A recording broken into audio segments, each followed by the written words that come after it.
আমাৰ মাজত আহি উপস্থিত হৈছেহি আমাৰ সকলোৰে শ্ৰদ্ধাৰ অসমৰ মাননীয় মুখ্যমন্ত্ৰী ডক্টৰ হিমন্ত বিশ্ব শৰ্মাদেৱ তেখেতক আমি আন্তৰিকতাৰে স্বাগতম জনাইছোঁ ককা আইতাসকলৰ তৰফৰ পৰা।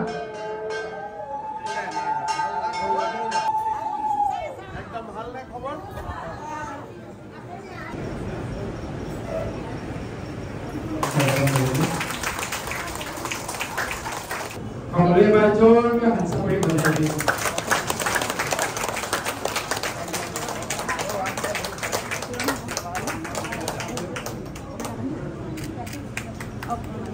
আৰু আমাৰ অন্য বৰা এটাই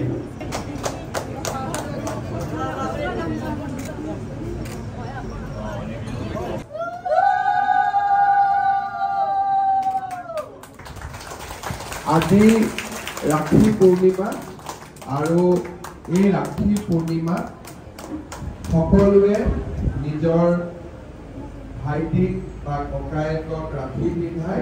এই কাৰ্ডখন পোৱাৰ কাৰণে আপোনালোকে আমাৰ মেডিকেল কলেজত বছৰি 5 লাখ টকালৈকে বিনামূলীয়া চিকিৎসা কৰিব পাৰিব।